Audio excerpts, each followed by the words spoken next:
mengingat apa yang kau alami, katakan sesuatu di hadapan Tuhan. Terima kasih. Haleluya.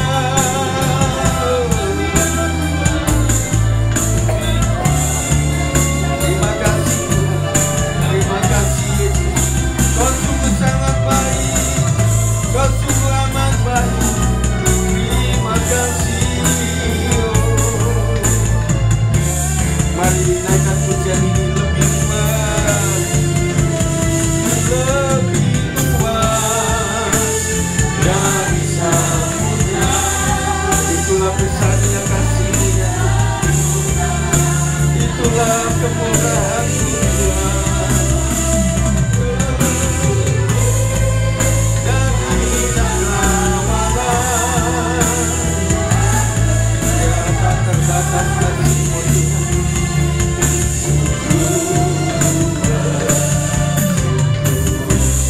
Bersyukur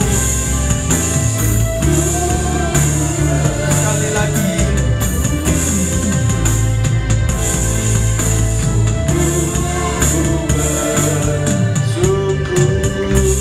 Kemuliaan bagi Tuhan saja, kemuliaan hanya bagi nama Tuhan Yesus Kristus.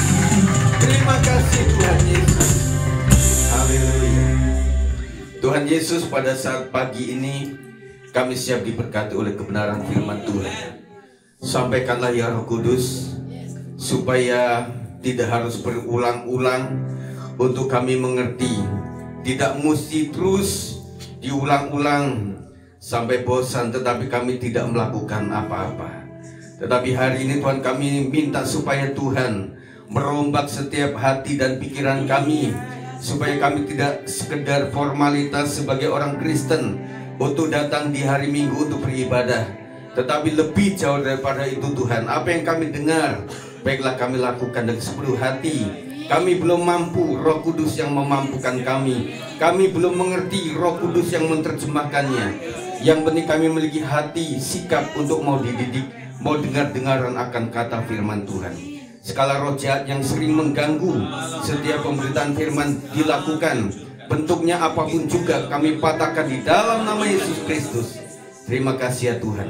Kami siap untuk diberkati oleh Tuhan. Dan yang siap diberkati katakan amin. Puji Tuhan, silakan duduk.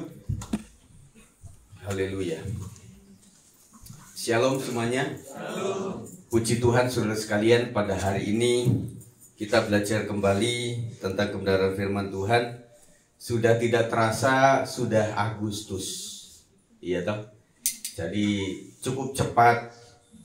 Oleh sebab itu kita mesti siap saudara. Amin. Kapan waktulah kita akan mengalami hidup yang berbagai-bagai. Dan saya ingatkan bahwa kita harus siap. Siap untuk menghadapi pemurnian dalam hidup kita saudara. Karena tentunya ke depan ini kita tidak tahu apa yang akan terjadi di negara kita, di kota kita, ya, dan juga di dalam keluarga kita, dan juga pribadi kita, dan juga pasangan hidup kita. Tetapi di dalam segala musim kehidupan kita harus siap. Anak-anak muda harus siap. Amin, setuju? Karena kalian masih punya dunia lain, dunia luar, bukan dunia lain kayak pocong gitu, bukan. Tetapi di luar itu masih banyak yang kalian impikan dan kita harus siap. Nah, oleh sebab itu, untuk masuk kepada situasi seperti itu, kita harus sudah merdeka dengan diri sendiri. Banyak hal yang menghambat pertumbuhan kita oleh karena hal-hal karakter pribadi yang mungkin susah untuk mengadaptasi sesuatu. Tetapi paling tidak adalah ada beberapa hal yang saya ingin sampaikan pada kita sekalian untuk mengerti bagaimana setiap latar belakang kita itu ternyata memiliki pengaruh yang besar untuk kehidupan kita di hari ini. Sebagai pendahuluan saudara sekalian, kita akan berbicara mengenai hidup yang diperbaharui. Tentunya kita setuju bahwa kita itu terus merubah hidup, merubah diri. Meskipun tubuh jasmani kita semakin merosot, tetapi biarlah iman kita semakin menancap. Amin. Manusia banyak dipengaruhi oleh masa lalu dalam hidupnya. Masa lalu yang baik menjadikannya pribadi yang lebih baik, tetapi jika dibangun di agen sosial yang baik pula. Agen sosial itu salah satu istilah yang saya pakai di dalam istilah sosiologi. Ya. Nah, agen sosial itu banyak, saudara. Di keluarga kita, di sekolah, di tempat studi kita, di kampus kita, dan juga di tetanggaan kita, lingkungan kita, termasuk di gereja kita, dan juga di tempat usaha kita. Itu yang membentuk kita. Ya. Jadi masa lalu yang baik nih ya, menjadikan pribadi itu bisa lebih baik jika memang agen sosialnya baik pula. Artinya bahwa orang berarti ada dong kemungkinan ketika latar belakang baik tetapi menjadi buruk, ada. Oleh sebab itulah yang kita antisipasi adalah ini. Yang B, masa lalu yang baik bisa menjadikan pribadi yang buruk jika dibangun di agen sosial yang tidak baik. Inilah yang menjadi pergumulan bagi orang tua untuk anak-anak muda kita. Bagaimana mereka memiliki satu tempat wadah di masyarakat, di sosial masyarakat, yang bisa membentuk mereka. Terlalu lunak juga salah. Kita berpikir ada nggak ya satu tempat komunitas di mana itu orang-orang Kristen semuanya, tetapi belum tentu juga. Survei membuktikan di kantong-kantong Kristen itu justru banyak kejahatan. Yang masuk penjara bisa jadi namanya Matius, Markus, Lukas, Yohanes, Yahya, Yakobus, ya saudara, Wahyu, dan lain sebagainya. Berarti tidak menjamin dong. Nah, ada survei juga yang membuktikan bahwa di kantong-kantong yang non-Kristen itu justru iman kita semakin mantap. Karena membuat kita getol berdoa, membuat kita setiap mau melakukan ibadah saja pergumulan berat. Untuk bawa Alkitab fisik itu pun mesti ditaruh di bawah, atahnya kangkung, cabai, tasnya juga tas mau ke itu, tas mau ke pasar. Jadi jaga-jaga, tante mau kemana minggu-minggu? Mau ke pasar. Memang nggak salah, karena ibadahnya itu jam 8, jam 5 ke pasar. Ya, betul juga saudara. Tetapi dalam artian ya itulah yang bisa kita lakukan. Tetapi imannya semakin mantap saudara. Ya. Nah, kita lanjutkan masa lalu yang buruk. Yang pertama, menjadikannya pribadi yang lebih buruk jika dibangun di agen sosial yang buruk pula. Bahkan bisa buruk kuadrat saudara. Bisa lipat-lipat. Jadi kalau bapaknya jahat, anaknya bisa jahat kuadrat. Berlipat-lipat karena memang lingkungannya seperti itu. Lingkungan seperti apa nanti turun-menurun saudara. Lingkungan pedagang juga bisa pedagang. Jadi ada ketika kita masuk ke tempat itu jual, ibu ini udah saya keturunan yang ketiga dari yang jual ini. Termasuk di Pekalongan misalnya pembatik semuanya pembatik saudara. Ada juga di daerah tertentu yang seluruh anak-anak mudanya itu nukang, ada juga. Jadi semua ada di Jakarta, tetapi ya kita tidak bisa meremehkan mereka loh. Seperti saya katakan, kita nyemen aja kalau bukan tukang nggak bisa. Dan mereka itu nukang di Jakarta, kita bisa rendahkan, tetapi rumahnya gede-gede di kampung saudara. Bisa membangun rumah lebih murah, karena apa? Setiap pulang dia bangun sendiri saudara. Jadi lebih murah.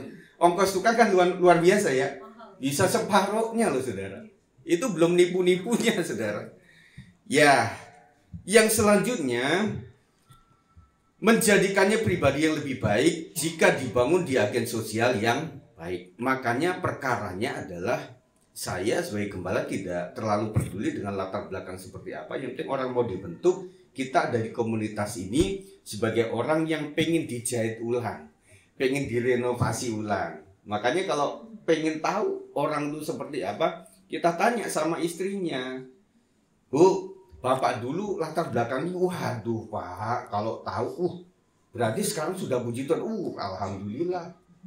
Nah berarti kita menilai seseorang jangan sekarangnya, tapi dia berangkat dari karakter, temperamen, latar belakang lingkungan yang seperti apa. Kata orang menjadi lebih baik mantan orang jahat daripada mantan orang baik, kan begitu saudara. Berarti kita saling menghargai. Oh iya ya. Makanya dalam komunitas kita ini bisa tahu latar belakang seseorang itu bagus. Kalau tidak, impresi kita bisa salah. Itu orang sangar banget, oh nggak tahu saja. Dia itu mantan dari lapas tertentu. Oh gitu ya, wih gawat juga, iya. Dia tuh mantan copet misalnya, hati-hati kalau persembahan, kan begitu. Jadi saudara, kita tidak boleh juga terlalu peduli kepada seseorang latar belakangnya. Jadi kalau dia punya niatan untuk memperbaiki hidup, kita harus hargai. Setuju? Ya. Yang tahu persis itu adalah pasangannya. Ketika pacaran bagaimana, ketika meminang itu bagaimana, waktu memperoleh ibu-ibu itu waktu itu bagaimana caranya, cara mbah dukun, atau cara kekerasan, atau cara hansip, kita nggak tahu sudah. Tetapi intinya itu adalah masa lalu kita. Makanya saya sarankan waktu kita sedang berkelahi, bertengkar dalam rumah tangga, jangan pernah ngungkit masa lalu. Karena kalau diungkit, kita juga ngungkit dia.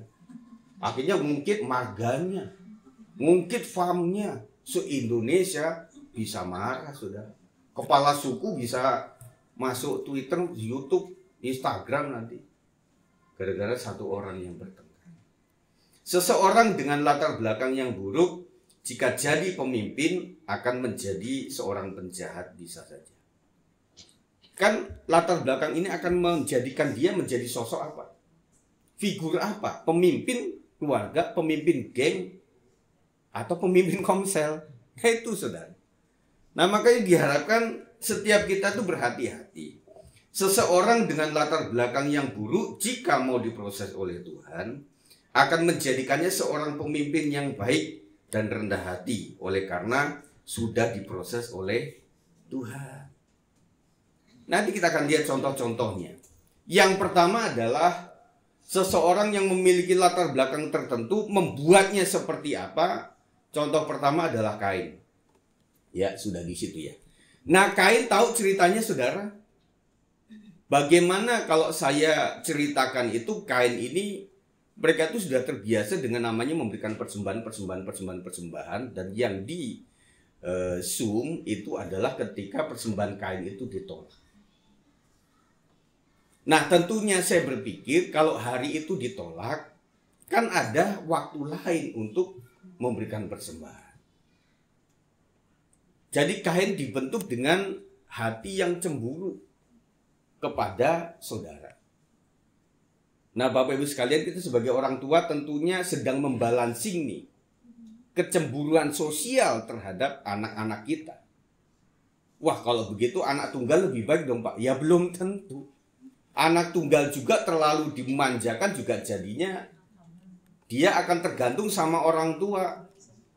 Dia ngekos di Bandung, saudara. Telepon sama mamanya, "Mah, sendal saya di mana?" Lah, kosannya kan di Bandung. Nah, mama kan di Depok, bisa begitu. Oh iya, lupa, Mah. Karena sudah terbiasa begitu. Anak banyak juga salah-salah juga. Iya kan? Misalnya kita punya di kampung itu sawah 1 hektar. Itu dibagi 5 lumayan. Lumayan sedikit maksudnya. Iya kan? Nah, jadi serba salah, saudara. Tetapi intinya adalah bagaimana ya anak-anak ini bisa. Nah, kita bicara adil itu bukan sejumlah yang sama, tidak. Waktu kita ditanya sebagai murid, keadilan sosial bagi seluruh rakyat Indonesia, adil itu seperti apa? Nah, waktu itu kita siswa itu tahunya adil itu merata. Artinya 10, 10, 10, 10. Begitu kan? Tetapi ternyata keadilan sosial itu enggak seperti itu. Misalnya ada sebuah gerakan sosial dari Pemda atau dari pusat begitu ya. Nanti sampai kepada Indonesia sekarang berapa provinsi? 34 ya. Waktu saya itu masih sedikit. 27 waktu itu, ingat kita orang lama bro. 27 waktu itu. Jadi waktu kisaran misalnya 50 juta untuk setiap kelurahan. Nah bagi kelurahan di Jawa Tengah 50 juta itu lumayan, kambing bisa dapat berapa. Tetapi di Jakarta beda lagi. Nah waktu itu di Papua, Kalimantan, Bangka, Batam beda lagi. 50 juta itu untuk apa begitu. Nah makanya dibuatlah sesuai. Nah kalau anak-anak adalah sesuai dengan, ya kalau anak-anak kan sekitaran makanan, sekitaran sepatu, tas, begitu ya. Nah kalau anak yang gede tentunya donat 2 juga masih kurang. Tetapi anak yang terkecil mintanya tetap 2, sama kayak abangnya. Nah ini yang diperkarakan oleh orang tua bagaimana ya cara mendeskripsikan keadilan gitu loh. Nah akhirnya karena ya nggak ngerti-ngerti sama dedeknya yang intinya kan nangis saja, udah pasti donat 2 akan dikasih begitu ya udah. Akhirnya separuh juga udah nggak muat kan. Akhirnya ya sudah ya namanya sudah terdidik secara persamaan hak, ya sudah nggak habis ya sudah ditaruh di kulkas. Nanti dedek besok makan lagi, ternyata nggak dimakan lagi karena apa? Besoknya udah beli tahu goreng. Nah kayak tahu goreng 3 semuanya udah dikasih begitu. Nah nanti akan beruntut kepada sampai masa dewasa.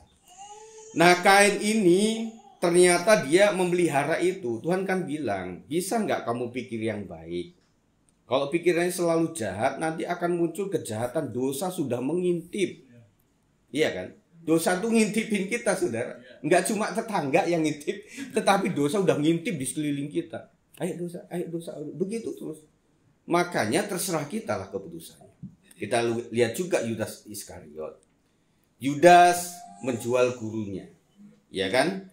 Nah kita melihat bagaimana Yudas ini, saudara, terbentuk menjadi seorang murid, tetapi bentukannya salah satu yang diunggah ada dalam Yohanes 12 ayat 38. Ini sebuah cerita. Maka Maria mengambil setengah kati minyak narwastu murni yang mahal harganya, lalu meminyaki kaki Yesus dan menyekanya dengan rambutnya, dan bau minyak semerbak di seluruh rumah itu.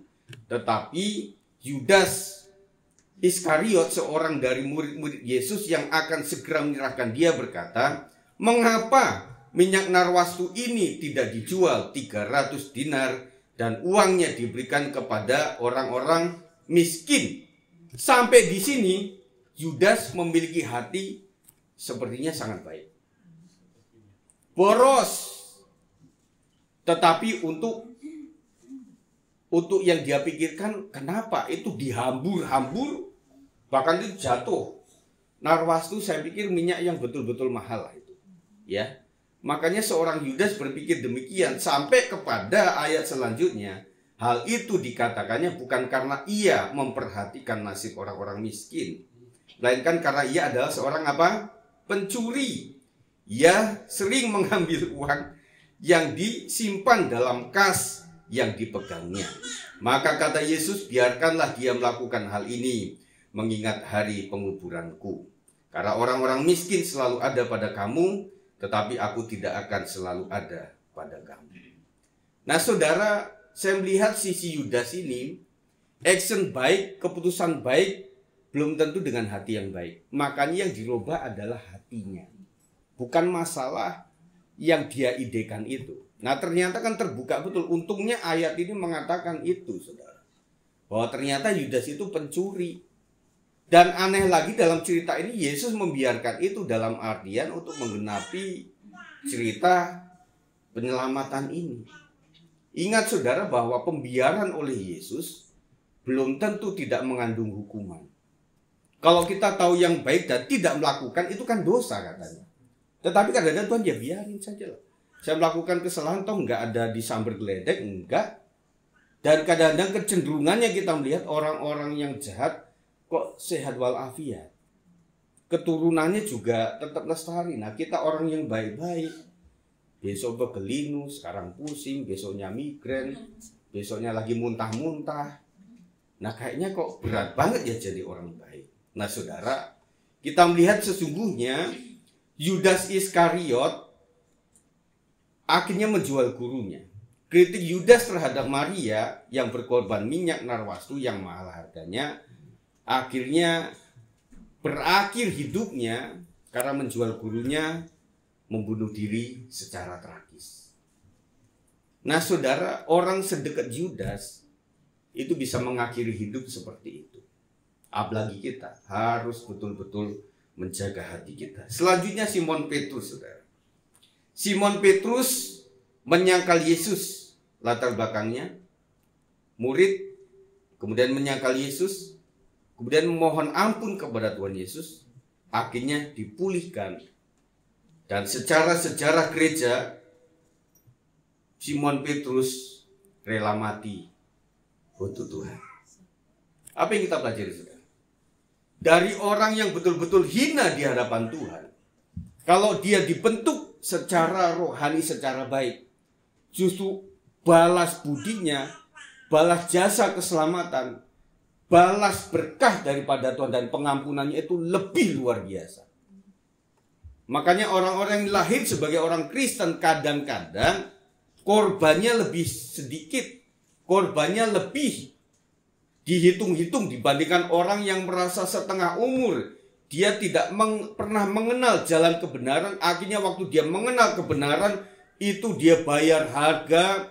Dan dia mengalami setengah umur itu betul-betul yang menyangkal Tuhan, yang menista Tuhan. Dan akhirnya dia ingin membalas itu dengan kerelaan yang luar biasa.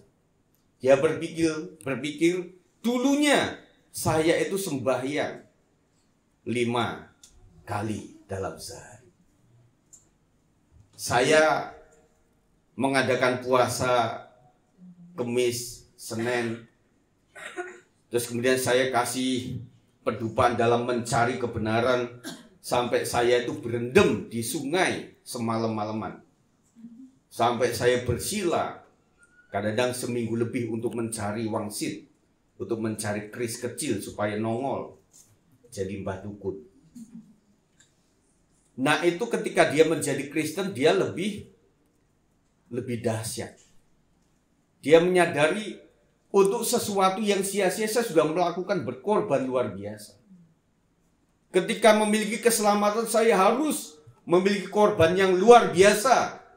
Meskipun kita memberikan tubuh untuk dibakar pun tidak menjamin untuk bisa membalas itu. Betul gak? Makanya orang yang pernah jatuh itu sikap positifnya adalah dia lebih berhati-hati. Ibu-ibu yang pernah jatuh dari motor angkat tangan. Nah saya pikir seharusnya ibu-ibu akan lebih berhati-hati. Cara mengerem, bagaimana cara menyetel antara rem depan dan rem belakang.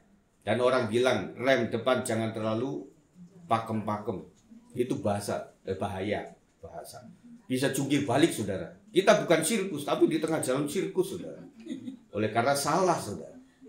Nah kita juga begitu saudara. Makanya orang yang pernah jatuh dalam dosa, dalam kesalahan secara rohani, rata-rata mereka punya rem kopling, gas kehidupan.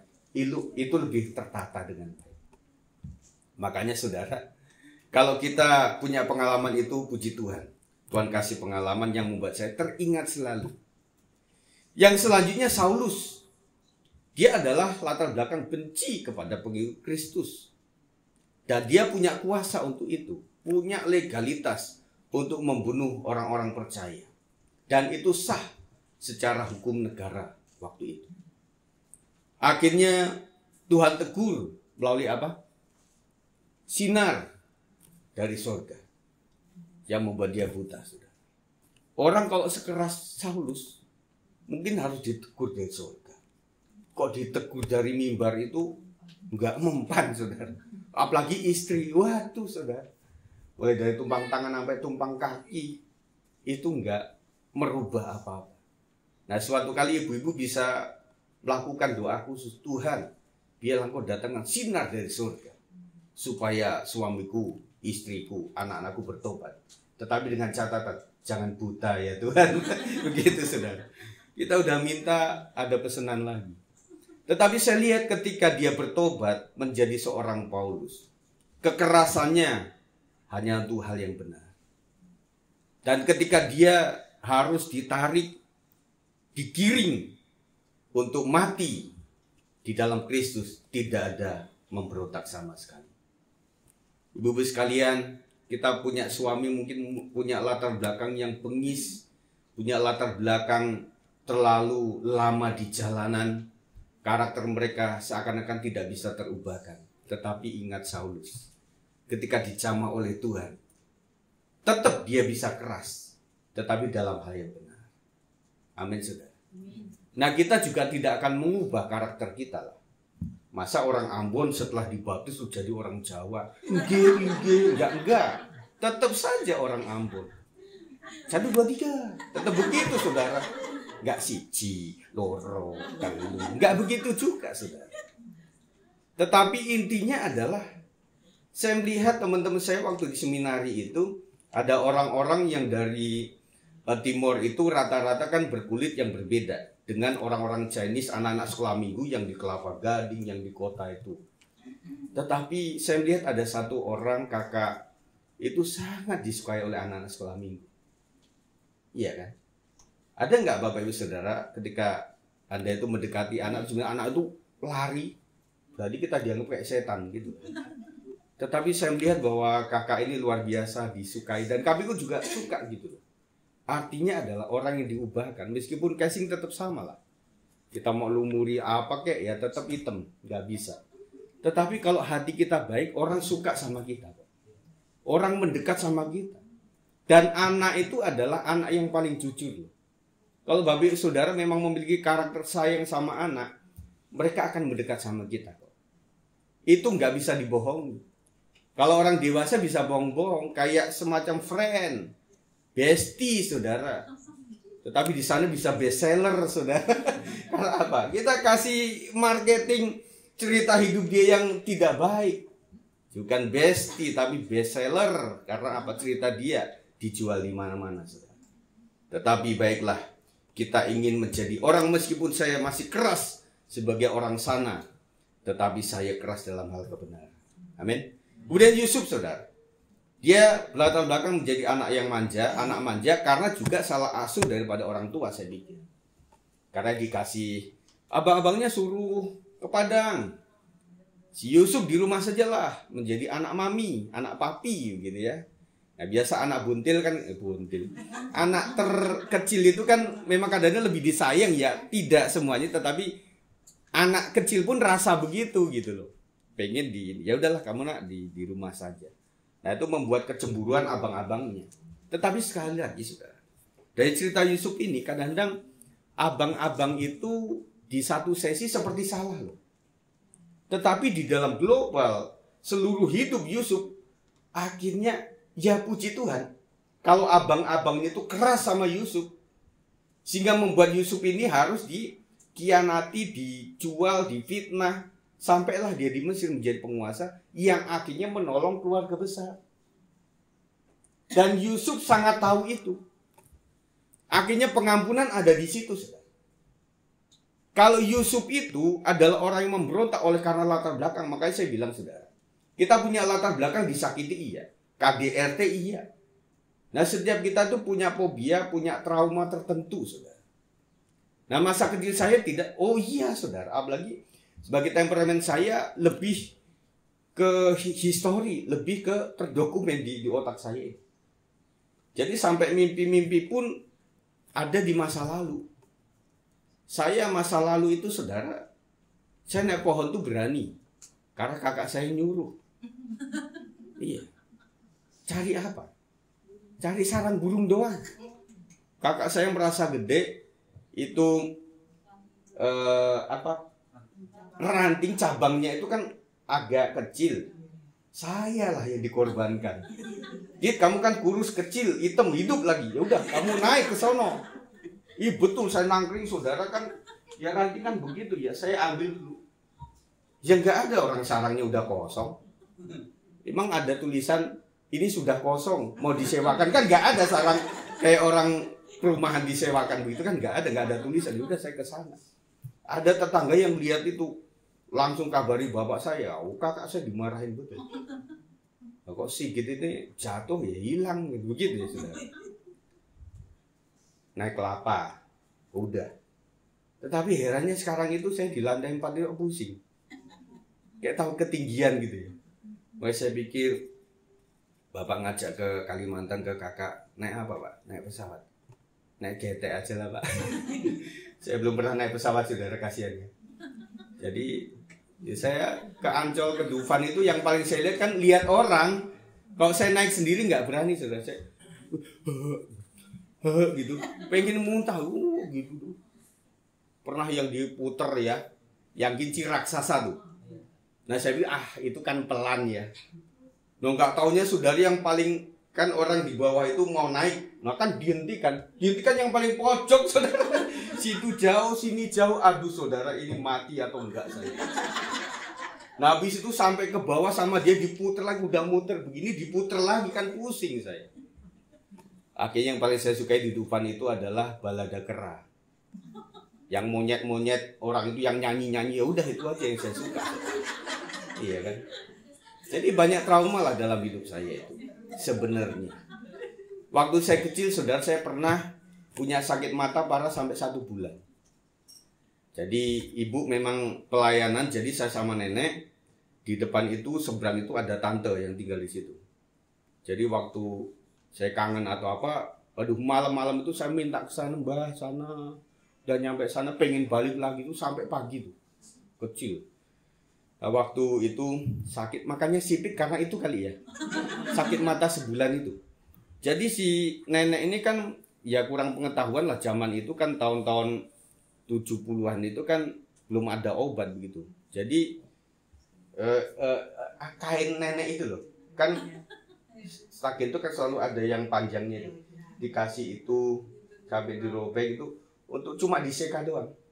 Mungkin sekaan tiap hari itu yang membuat saya jadi benar-benar nggak saya lihat. Itu kayak bengkak, sudah bengkak jadi nutup semua. Itu sebulan itu. Saya nggak bisa ngelihat. Dan yang saya trauma itu ya bau dari kain yang nggak dicuci-cuci mungkin ya, yang cuma dibasahin doang, diginiin doang. Itu baunya minta ampun. Itu yang membuat saya mungkin lebih kena banyak virus begitu. Nah sebenarnya banyak hal yang membuat saya kuper, nggak percaya diri, ya. Tetapi saya isyaratkan ini kalau saya berbicara tentang hal yang lama banyak, ya. Bagaimana masa kecil kami itu, ya begitu deh. Tetapi artinya bagaimana Tuhan membentuk luar biasa. Dan caranya saya harus disakiti. Caranya harus ada ketemu orang-orang yang betul-betul membuat saya kayak direndahkan. Nah istilah kata orang itu kalau memang memiliki sikap hati yang berbeda, disakiti, dihancurin, ya bunuh diri. Tetapi ketika orang itu seperti bola atau karet, waktu dia ditekan itu dia bisa cari tempat lain untuk dia tetap keluar dari masalah itu. Seperti seorang punya keledai yang sudah cukup tua, tidak produktif. Dia bilang, bagaimana kita lenyapkan saja ini si keledai ini atau kuda gitu ya saudara. Akhirnya dia gali lubang. Nah itu dimasukin di situ, kemudian pengen ditimbun sama temen-temennya. Setiap kali ditimbun dia naik ke atas. Setiap kali ditimbun dia naik ke atas lagi. Timbunan udah serata dengan itu, dengan permukaan, dia di atas lagi. Nah kita itu dengan masa lalu harus seperti itu. Ketika orang pengen memendam kita, menimbun kita, mematikan kita, kita harus naik.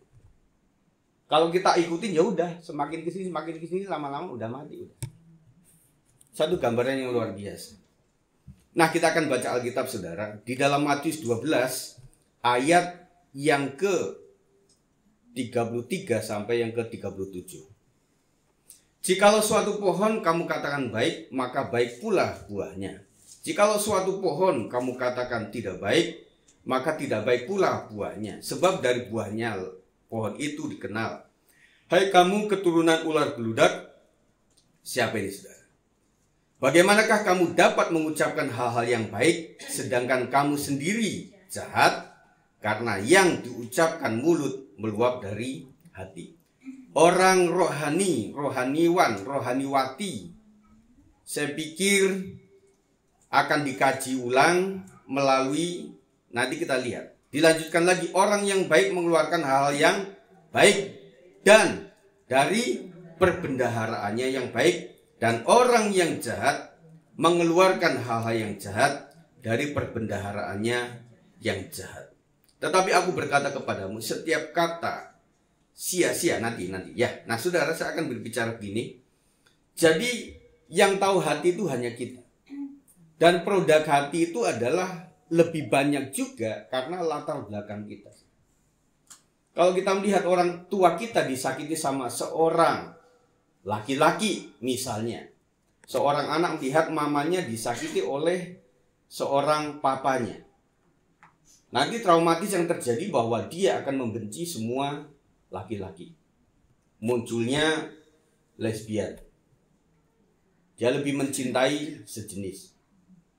Kalaupun dia mencintai seorang laki-laki dalam rangka untuk membalas. Pacaran, putusin, sampai nangis-nangis. Pacaran lagi, putusin lagi, sampai nangis-nangis. Ada yang dipacarin, dibunuh. Pacarin, dibunuh. Bukan kisah film, bisa kisah nyata. Nah, orang seperti ini harus dilepaskan. Demikian pula sebaliknya, ketika seorang pria lihat seorang bapaknya selalu dinista, disakiti oleh seorang mamanya, seorang perempuan yang mungkin lari dengan laki-laki lain, dan dia merasa bahwa seorang perempuan itu jahat, dan akhirnya dia menjadi seorang homo. Begitu, saudara. Ada riwayat yang seperti itu. Nah, saudara, kita melihat bahwa orang bisa menjadi seorang rohaniwan, tetapi yang harus dibereskan adalah hatinya. Hati ini penuh dengan yang kita nggak tahu, orang lain nggak tahu, saudara. Latar belakang yang menunjukkan itu. Makanya Tuhan itu lebih melihat kepada hati yang sudah dirubah, saudara. Nah, setiap orang meskipun dia seorang pengkhotbah besar, kalau hatinya itu masih jahat, masih sakit hati, memendam apa-apa, khotbahnya keras tetapi untuk menyakiti. Dan kebanyakan kan sebut sana sini, orang sini. Meskipun, nah, saya ingatkan begini, saudara, dalam sebuah perjalanan komunitas itu ada hal-hal, kok secara grammar bahasa Inggris itu ada past tense, ada present tense, ada future tense. Nah, kadang-kadang past tense-nya sudah menjadi present, sudah dipulihkan, itu tetap kita ungkit. Saya nggak setuju dengan begitu. Bapak Ibu tentunya setuju. Anak mecahin gelas itu 6 bulan lalu. Kenapa setiap kali dia sedang cuci piring, dia sedang memegang gelas kopi dan sebagainya, selalu diingatkan hal itu? Awas, nanti pecah lagi ya. Dia pikir ini kapan ya mecahin? Oh, 6 bulan lalu. Oh, masih diingat ya. Kita sakit. Nah, kalau orang dijulukan seperti itu, akhirnya menjadi seperti yang disimbolkan. Waktu saya kecil, SD itu memang sebagai anak yang kurang pintar. Tetapi ketika orang tua selalu udah SMP, SMA selalu ini, kamu jangan bodoh dong. Loh, saya kan udah pintar, padahal anak udah juara. Tetapi tetap masa lalu, akhirnya dia pikir, aduh, saya pintar malah nggak dihormati, mending bodoh aja, viral. Betul nggak, saudara? Nah, kita nggak sadar hal seperti itu yang kita lakukan. Terus kemudian kemarin saya melihat juga untuk pengetahuan kita ya. Ketika ada dedek yang mau lahir, itu kita siapkan anak kakaknya. Karena menurut penelitian, ketika adik lahir belum tentu dia suka karena saingan. Kalau dia perempuan, lahir dedeknya perempuan, itu bisa jadi saingan buat dia. Dan terus waktu dia lahir, yang ditimang-timang kan dia. Setiap tamu datang, si nenek kakek datang, selalu dia yang ditimang-timang. Ih, anak siapa ini? Kakek lupa ya, ini kan anak dari anaknya si mami. Si kakaknya ya udah di pojokan aja dia sama bonekanya gitu ya. Sambil mikirin, aduh saya ini. Suatu kali ada cerita di tahun 2000 berapa itu, akhirnya si anak kecil ini sama kakaknya tuh di ini.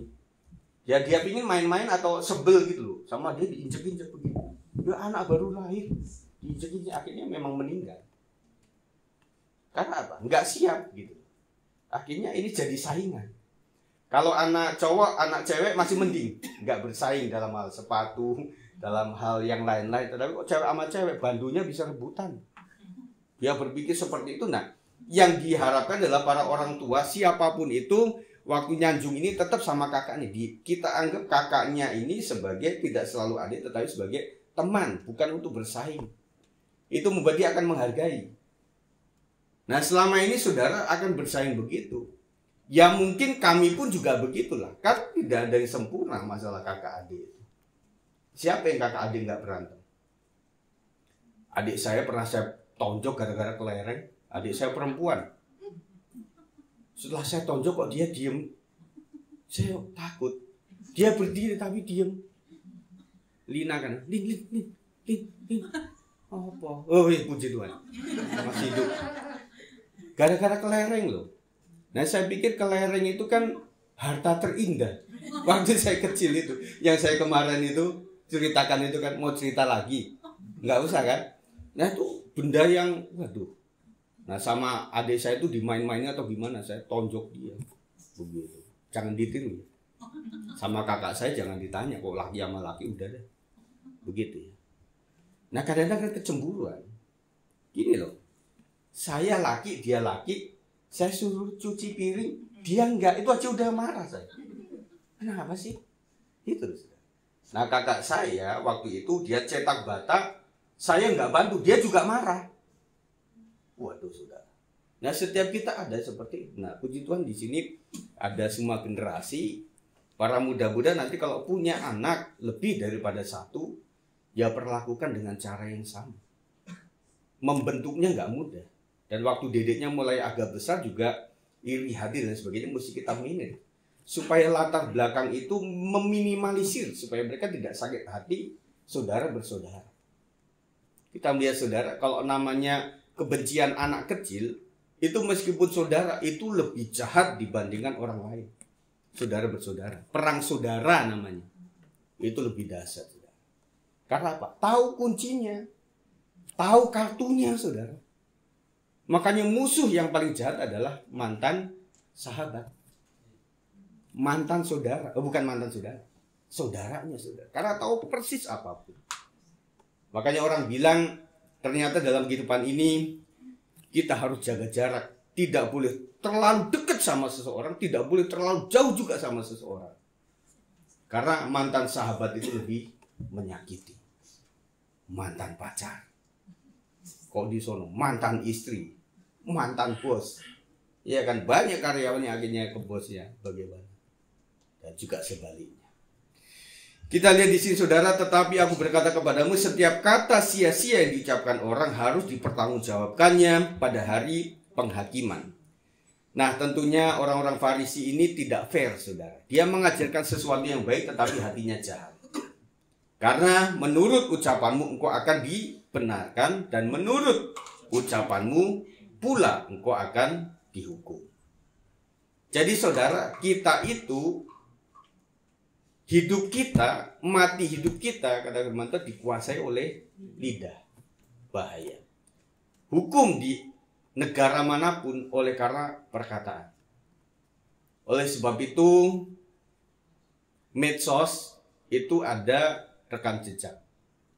Kita harus berhati-hati, saudara. Dan kita melihat bahwa apa yang sudah tertulis tidak tertutup kemungkinan itu di screenshot sekarang. Orang sudah pinter-pinter. Mesti hati-hati dalam melakukan sesuatu. Kemudian kata-kata di medsos itu tidak sepenuhnya mewakili ekspresi hati kita. Orang sedang sedih, kasih aja emotikon senang. Orang pikir itu senang beneran, belum tentu sudah. Demikian pula orang kasih emotikon marah, belum tentu marah beneran. Soalnya cekikikan dia tuh. Dia kasih aja emotikon dia marah. Tetapi kita udah nangkepnya udah begitu. Makanya saya bilang, kata-kata kalimat di medsos itu tidak 100% benar, tidak 100% salah. Yang paling menjagai adalah tatap muka. Udah itu saudara. Kita sering marah sama seseorang karena buruk rupa daripada tingkah laku anaknya. Ketika kita bertandang ke rumah tersebut melihat anak itu sudah baik-baik saja, di sini luluh kok. Orang timur itu gampang luluh, saudara. Makanya apa-apa mending kita tatap muka atau telepon lebih ini. Karena waktu kita membaca komanya tidak terdapat, tidak diaplikasikan di situ, itu bisa salah. Kamu mau makan anjing, iya kan? Kamu makan, kan beda lagi. Maksudnya kamu makan daging anjing, kan begitu.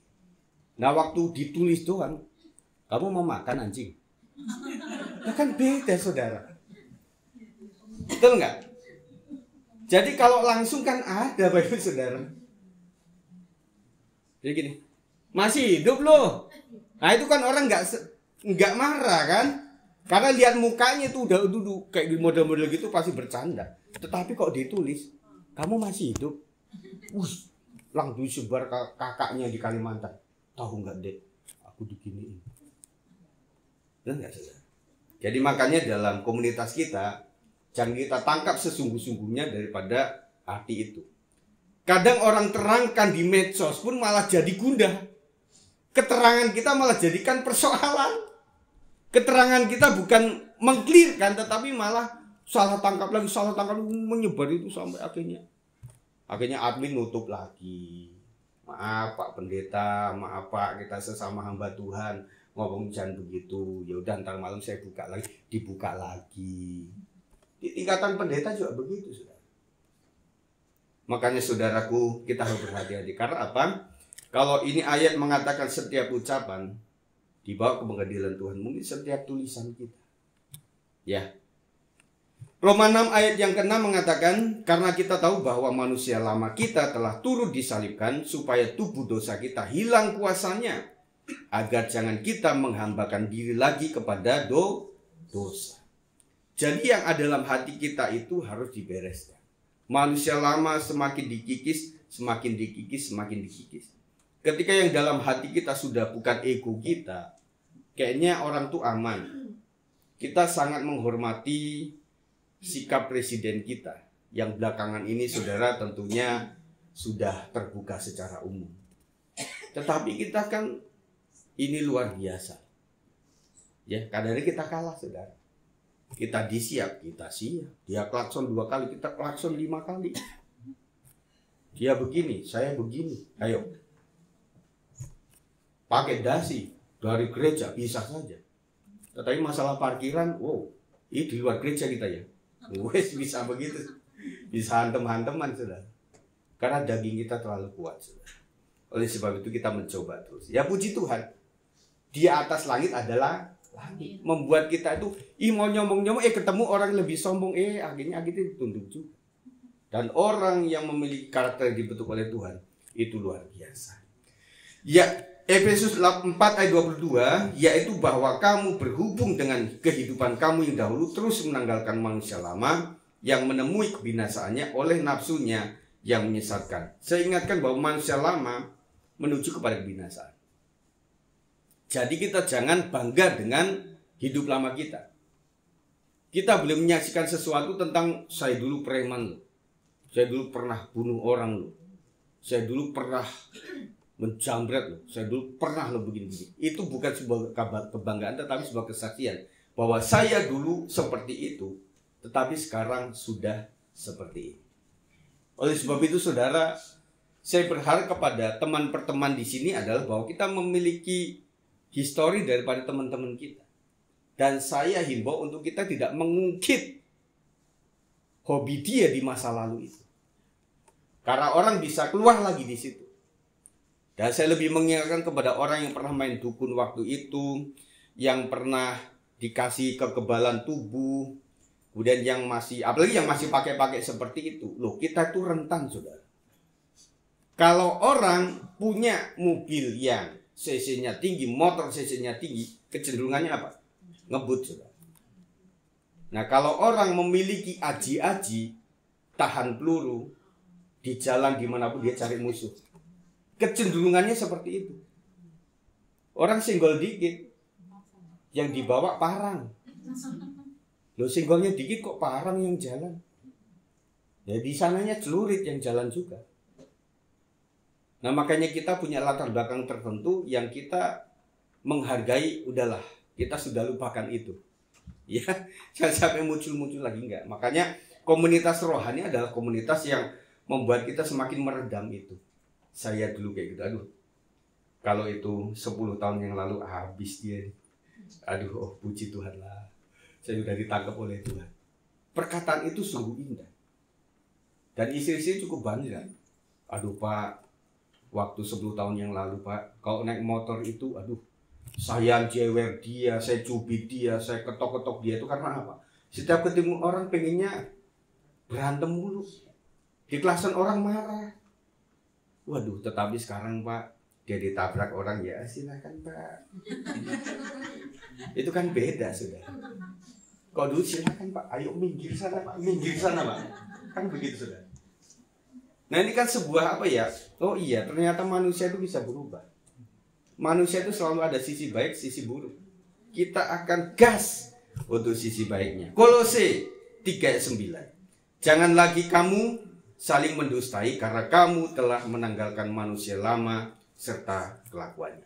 Baiklah saudara, dalam kabar berkabar kita tidak boleh memfitnah, kita tidak boleh yang namanya gibah dan lain sebagainya. Karena setiap narasumber, selalu manusia itu ada 2 narasumber. Kalau bapak sedang bicara, lebih baik kita konfirmasi kepada istrinya, betul tidak seperti itu. Karena kecenderungan manusia, saya ingatkan, orang yang kasih informasi pertama adalah orang yang paling benar. Itu kesalahan fatal kita. Nah kebanyakan orang yang bersalah itu akan cari memberikan informasi lebih dahulu. Sebelum dia nonjok, saya tonjok dulu. Sebelum dia marah, saya marah dulu. Loh, ini yang salah siapa kok lebih marahan dia? Iya kan, sudah kita bingung juga. Siapa yang nabrak, siapa yang marah? Akhirnya jadi, udah yang marah ngalah. Udah, biar udah. Namanya mama kan belok kiri. Saya ke kanan. Ya sudah, biarin aja. Dia lebih marah. The power of mama. Kalau mama udah itu, saudara, udah. Aduh, kita habis akal sama ibu-ibu udah. Mending minggir-minggir saja lah. Dia beli ayam untuk, ya sudah lah Bu, sana Bu, udah potong untuk kesejahteraan rumah tangga. Nah kita diem aja, aduh, semoga nggak ketemu ibu lagi. Ketemu lagi besoknya. Aduh, beli bayam, harganya 10.000 ditawar 2.000. Aduh, kumaha ini si ibu. Ya sudah, supaya ketentraman masyarakat umum, ya udah silakan Bu, ambil saja. Rugi-rugi dikit, yang penting yang lain lebih banyak yang bisa bekerja sama. Terakhir ya Bu ya, Filipi 3:13-14. Saudara-saudara, aku sendiri tidak menganggap bahwa aku telah menangkapnya, tetapi ini yang kulakukan, aku melupakan apa yang telah di belakangku dan mengarahkan diri kepada apa yang di hadapanku dan berlari-lari kepada tujuan untuk memperoleh hadiah, yaitu panggilan surgawi dari Allah dalam Kristus Yesus. Ayat terakhir saudara. Nah jadi saudara, kita itu harus fokus lah. Kita dalam bergereja itu cari apa? Cari Tuhan. Kita ingin memperbaiki hidup kita.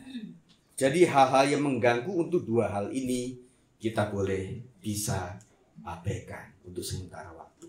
Yang penting bukan apa kata orang, yang penting apa kata Tuhan. Yang tahu persis tentang diri kita adalah Tuhan sendiri. Bodoh amat terhadap orang-orang. Istilah kata pepatah mengatakan, anjing menggonggong, kafilah terus berlalu. Banyak hal yang menghalangi kita. Nah ketika seorang sedang bertanding saudara, kebetulan pelari cepat itu orangnya botak saudara. Waktu dia lari saudara, ada penonton, ih botak-botak, apaan lu? Dia akan kalah saudara. Bodoh amat apa kata orang. Karena penonton itu lebih cerdas kayaknya dibanding pemain. Si tante-tante yang nggak pernah sepak bola pun itu salah. Itu salah itu. Sampai ada yang turun ke lapangan itu kasih usul dan sebagainya. Ini kita berlatih setiap hari loh. Ke bukit-bukit, kita sampai siang-siang bolong itu kita pakai mantel untuk lari-lari, untuk memperkuat fisik. Nah sih ini tante-tante ya ampun. Dan tiap hari ngapain jualan sayur ya, kan jauh daripada sepak bola, tetapi bisa begitu, saudara. Nah, oleh sebab itu anggap saja orang yang membuli kita, yang tidak suka sama kita, karena setiap orang, apalagi pemimpin dalam keluarga atau apapun juga, pasti ada seorang follower dan ada haters, pasti ada. Tidak mungkin orang seirama dengan kita. Yang penting adalah dalam 100%, 80, 60 pun, 70 pun masih sehat. Itu yang seiring dengan kita. Yang lain pasti ada. Di kumpulan rohani, di 12 murid, ada saja yang menjual, ada saja yang menyangkal. Jadi untuk itu saudara sekalian, ketika Bapak Ibu pengen pindah ke Bogor, tentu tidak semua anak setuju. Kan begitu istilah kata. Tetapi apakah makanya win-win solution dalam hidup kita itu kebanyakan dalam rangka kita membangun pribadi, win-win solution. Pak Gembala, bagaimana ini ya Pak? Ya sudah, kita cari yang terbaik. Jadi keputusan gereja, keputusan gembala tidak 100% menyenangkan semua jemaat. Tetapi intinya hari ini kita sepakati 17-an kita akan pakai untuk untuk baju sesuai dengan budaya kita. Silakan. Ada nggak setuju? Ada juga.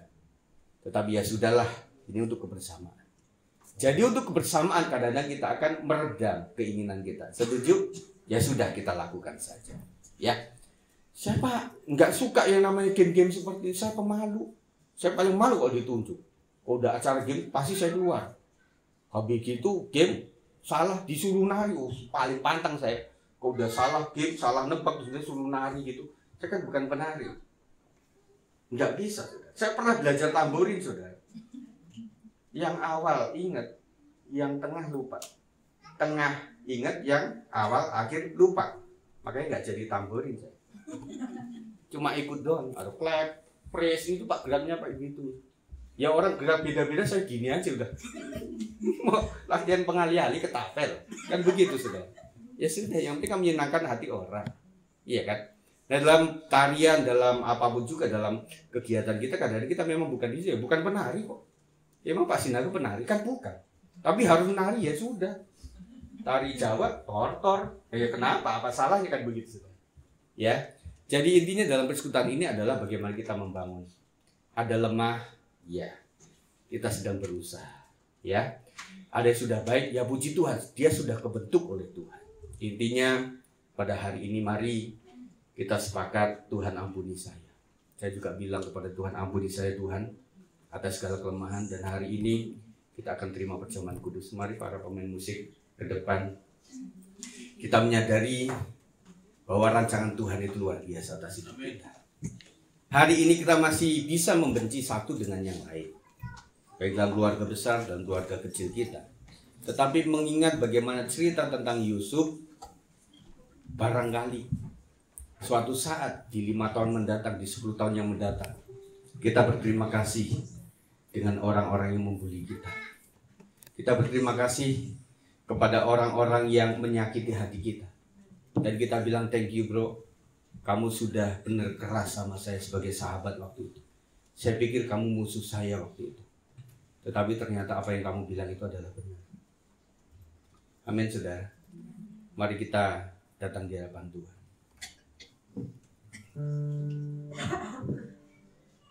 Terima kasih Tuhan Yesus. Kami menyadari banyak kelemahan dari kehidupan kami Tuhan. Siapapun kami ada di tempat ini tidak luput daripada kekurangan dan kesalahan. Mohon ampun atas setiap perkataan, perbuatan, tulisan-tulisan, apapun respon kami Tuhan. Yang tanpa sadar kami hanya bercanda, tetapi bisa menyakiti orang lain. Tanpa sadar bahwa kami pikir itu tidak mengganggu apapun, tetapi ternyata mengganggu. Terima kasih Tuhan yang baik. Saudaraku yang dikasih oleh Tuhan, kita menyadari bahwa setiap person mereka punya keluarga besar. Dan kita berpikir bahwa kita menyakiti satu orang, itu hanya dia yang sakit. Tapi ketika kita menzolimi, menyakiti, mengganjal satu orang, mereka punya keluarga, mereka punya anak, mereka punya suami, istri, punya keluarga besar. Yang kita tidak sadar bahwa kita sedang menyakiti mereka semua.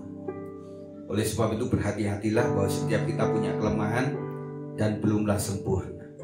Inilah waktu yang baik. Puji Tuhan kita bisa hadir ke tempat ini untuk mengikuti perjamuan kudus. Ini kesempatan luar biasa. Banyak di sana yang pengen mengikuti ini, tetapi karena masalah fisik, sakit dan sebagainya, mereka tidak bisa. Tetapi hari ini, mari kita akan terima dengan ucapan syukur. Oleh kuasa darah-Mu, mari naikkan pujian. Terima kasih untuk penebusan di dalam Kristus. Kudusan-Mu melingkupiku, kasih-Mu mengalir, memulihkan hidupku. Sungguh besar anugerah-Mu, Kau serahkan hidupku. Haleluya. Ku menjadi ciptaan yang baru. Sekali lagi oleh kuasa darah